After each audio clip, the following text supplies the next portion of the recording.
On a tous connu ça, non? Coincé dans un aéroport, les yeux rivés sur le tableau des départs, et on voit notre vol passer de à l'heure à retardé, puis annulé. C'est une frustration que tout le monde connaît. Mais imaginez un peu que les règles qui nous protègent dans ces moments-là soient sur le point de changer, et de changer en bien. La question est vraiment sur la table au niveau européen. Quand un vol est perturbé, c'est quoi exactement nos droits? Et surtout, comment est-ce qu'ils pourraient devenir encore plus solides?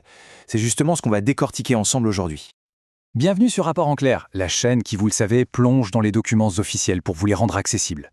Aujourd'hui, on s'attaque à ce rapport du Parlement européen, qui a été rédigé par Andrei Novakov. C'est ce document, au nom un peu barbare, A10-0001 sur 2026, qui pourrait bien changer la donne pour des millions de voyageurs comme nous. Allez, voici notre feuille de route pour y voir plus clair. D'abord, on va voir l'esprit de cette réforme. Ensuite, on va s'attaquer au nerf de la guerre, l'indemnisation. Puis, on va clarifier cette fameuse excuse des circonstances extraordinaires. On verra aussi comment les réclamations pourraient devenir plus simples, et on terminera avec le principe fondamental que le Parlement défend bec et ongle. Premier point, et c'est vraiment la base de tout, l'objectif, ce n'est pas de revoir les droits à la baisse, mais alors pas du tout. Le rapport est très clair là-dessus, il faut renforcer les droits des passagers. L'idée, c'est de consolider ce qu'on a déjà, et surtout pas de le détricoter. Bon, on arrive maintenant au cœur du débat. Quand il y a un problème avec un vol, qu'est-ce qui compte le plus? Être pris en charge tout de suite ou bien recevoir une compensation financière pour le bazar que ça a causé? Eh bien, c'est là que les visions s'affrontent.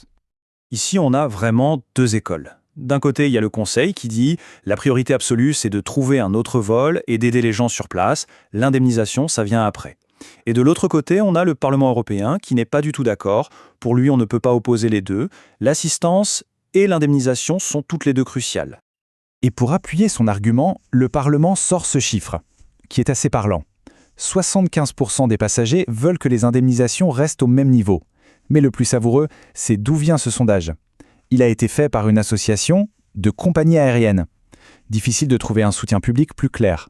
Alors concrètement, qu'est-ce que ça donnerait? Le Parlement propose de garder le système basé sur la distance, mais avec des montants un peu différents.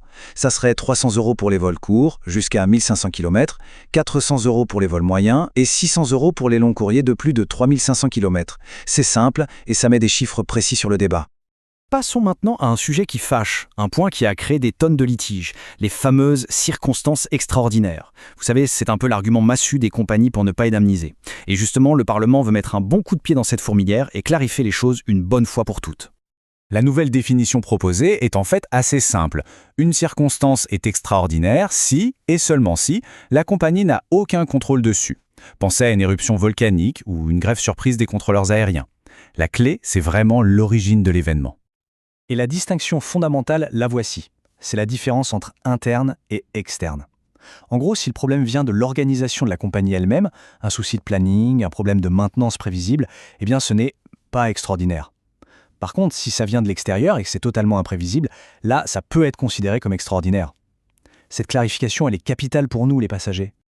Et pour être encore plus précis, le rapport propose de rayer de la liste certaines excuses un peu trop faciles. Par exemple, un problème technique qui survient à l'improviste ou un membre d'équipage qui manque à l'appel, eh bien ça ne serait plus une excuse valable. C'est à la compagnie d'assumer les aléas de son propre fonctionnement. Parce que bon, avoir des droits, c'est super. Mais pouvoir les faire valoir facilement, sans que ça devienne un parcours du combattant, c'est encore mieux. C'est pour ça que le rapport s'attaque aussi à la simplification des réclamations. Alors, comment rendre tout ça plus simple? L'idée repose sur 4 piliers. D'abord, la compagnie aurait l'obligation de nous informer de nos droits dès qu'il y a un souci. Fini de devoir chercher l'info soi-même. Ensuite, elle aurait 48 heures pour envoyer un formulaire de réclamation déjà rempli. Troisième point, et ça c'est un énorme changement, ce serait à la compagnie de prouver qu'elle a bien tout fait dans les règles, et pas à nous. Et enfin, les compagnies devraient obligatoirement faire partie d'un organisme de règlement des litiges qui pourrait leur imposer ces décisions. On arrive au principe directeur, à la philosophie qui se cache derrière toutes ces propositions. C'est en quelque sorte la ligne rouge du Parlement dans les négociations, le point sur lequel il ne lâchera rien. Et cette ligne rouge, elle est résumée en une seule phrase, tirée directement du rapport. Elle est limpide. Pas de retour en arrière sur les droits des passagers. C'est le socle de tout.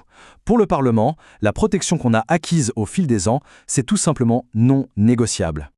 Donc, pour résumer, la vision du Parlement est vraiment simple, des règles du jeu qui sont plus claires pour tout le monde, des démarches beaucoup plus simples pour qu'on puisse vraiment faire valoir nos droits, et surtout la garantie que notre niveau de protection ne sera jamais affaibli. C'est tout l'enjeu pour nous, les voyageurs en Europe.